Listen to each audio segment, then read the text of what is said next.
गोंदिया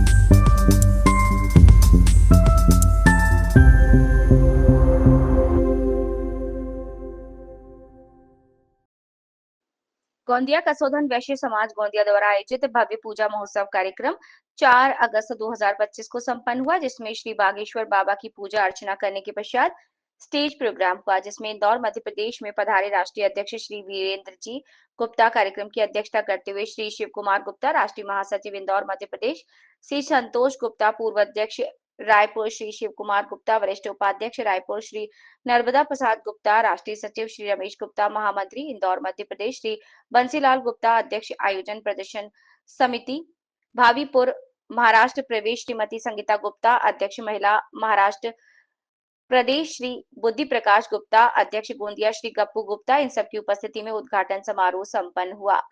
वरिष्ठ और प्रबुद्ध नागरिकों को सम्मानित किया गया। रंगारंग कार्यक्रमों का आयोजन हुआ। इस कार्यक्रम को सफल बनाने के लिए प्रमोद गुप्ता, राकेश गुप्ता, शंकर गुप्ता, पवन बाबू गुप्ता, अध्यक्ष महिला गोंदिया ममता गुप्ता और कीर्ति गुप्ता, प्रीति गुप्ता, मनीष गुप्ता, राहुल गुप्ता और अन्यों की उपस्थिति रही।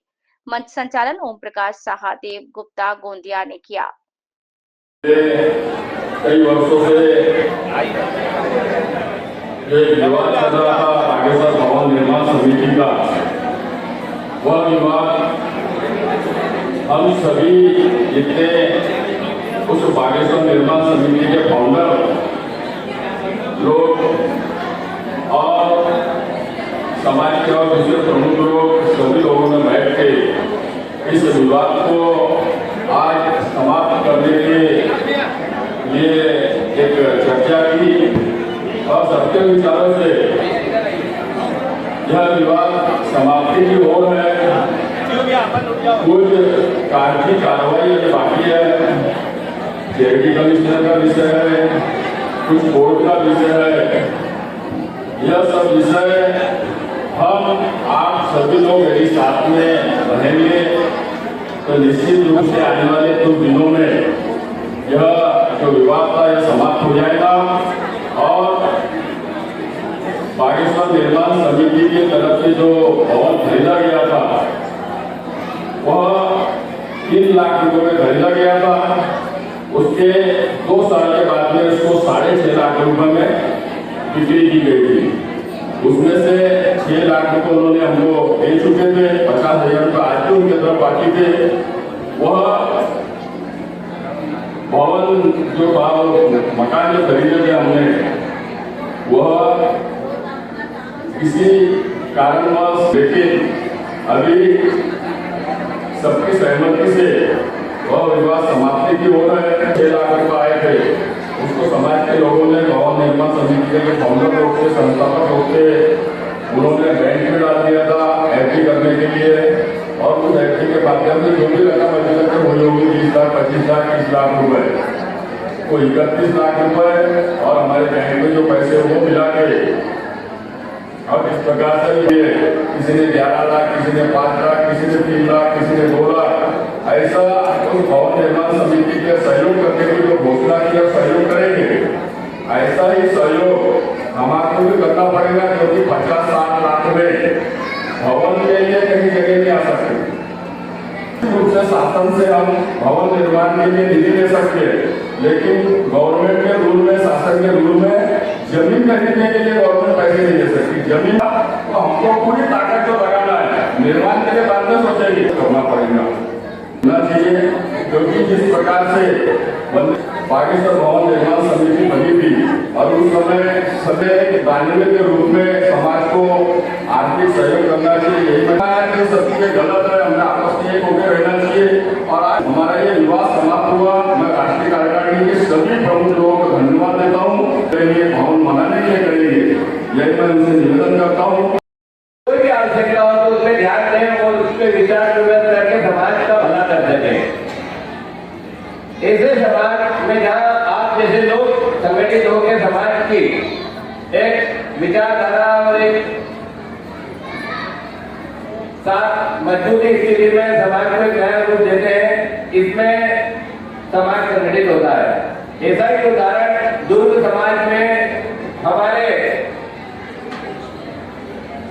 का आयोजन होने जा रहा है, उसमें हमारे भैयालाल जी गुप्ता, भैयालाल जी 11 लाख रुपए उधर समाज को देने के लिए, भवन निर्माण के लिए देने का की घोषणा की है।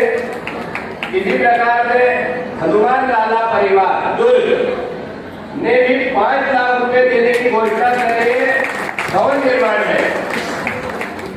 और मुन्ना लाल जी राहुल जी, इन्हें समाज भवन निर्माण में 2.5 लाख रुपए देने की घोषणा की है। गुप्ता जी ने 2.5 लाख रुपए देने की घोषणा की है। मोतीलाल जी रायपुर, मोतीलाल जी रायपुर जी का तो काफी बड़ा दिल है। ये इन्हें घोषणा ये भी करी है कि समाज का जहाँ पर भी भवन निर्माण होगा वहाँ मेरी तरफ से 1 लाख रुपए तो कम से कम दूंगा ही दूंगा, और समाज को अगर आवश्यकता पड़ी तो अत्यधिक रुपए भी दूंगा। तो ऐसे दानवीर लोग समाज में अगर जुड़ेंगे और समाज में निष्पक्ष समर्पित भाव से समाज निर्माण में मदद करेंगे तो उससे समाज बहुत अच्छा, मजबूत और संगठित होता है, समाज का उद्धार होता है, और वो भवन जो निर्माण होगा वो समाज के काम आएगा। तो हम सब लोगों को अपने भाव, अपनी श्रद्धा और जितनी भी अपनी स्थिति परिस्थितियां हो उस अनुसार आप सहयोग करें। आने वाले समय में गोंदिया समाज में भी ना, और उसकी पूरी बातें भी बताऊंगा, तो बहुत जल्दी अब गोंदिया समाज में भी होने जा रहा है। तो कृपया करके के बाद जोरदार ताली बजाएं। आशा रूपनारायण जी गुप्ता राजनांदगांव द्वारा एक एप बनाया जा रहा है। उसमें मेरा एक निवेदन है कि समाज की हर बच्चे का परिचय अपने माता पिताओं से विशेष अनुरोध है कि ये न सोचे कि मैं परिचय सम्मेलन एक में अगर अपने बच्चों का बायोडाटा दूंगा या उसकी डिटेल दूंगा तो कहीं ना कहीं मेरे बच्चे का या मेरा ऐसा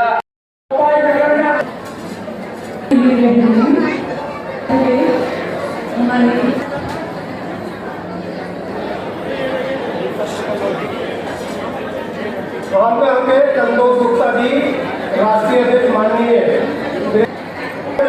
किरण जी गुप्ता भी है, चुनाव से आए हैं, कितने बड़े प्रोग्राम को देखने के लिए बहुत दूर दूर से हमारी हस्तियाँ है, संशोधन बैंक समाज से सभी अतिथियों से वे गौरवपूर्ण पत्रिका का विमोचन करें। कृपया ध्यान से सुनेंगे। उन्होंने अपनी भावनाएं शब्दों में भेजी हैं। आदरणीय बंधुवर नमस्कार। मैं कसोधनवाड़ी समाचार पत्र के लिए न आप आने का मुझे अत्यंत खेद है।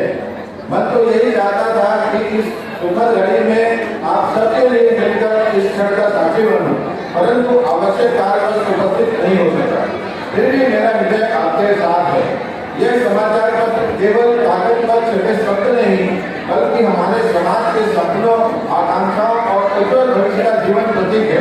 मुझे विश्वास है कि कसोधनवाड़ी हमारे समाज की आवाज बनकर एक नई दिशा, एक नई ऊर्जा प्रदान करेगी। बंटी मामा के आदेश के अनुसार वो बोले हमको ये 4 तारीख को विमोचन करना है, तो सही में वास्तव में नीलज बेग नहीं पता किसी चंदन से कम नहीं, आपकी तालियां अभिनंदन से कम नहीं। दिल से करो हमारे अतिथियों का स्वागत, लगे कि यह जगह किसी मथुरा और वृंदावन से कम नहीं। चलिए इसी के साथ मैं प्रस्तावना के लिए बुलाना चाहूँगी श्री बुद्धि प्रकाश जी गुप्ता कि वे मंच पर आए और आज की प्रस्तावना दें। अपनी प्रस्तावना प्रस्तुत करें। समाज की पूजा कई वर्षों से हम लोग साथ में करते चले आए हैं। ये गौरव की बात है हमारे लिए कि गोंदिया एक ऐसा गढ़ बन गया है कि जो भी राष्ट्रीय कार्यकारिणी हो, महाराष्ट्र की कार्यकारिणी हो, सभी के काम हम गोंदिया में करते हैं। इसलिए हमें सब गोंदिया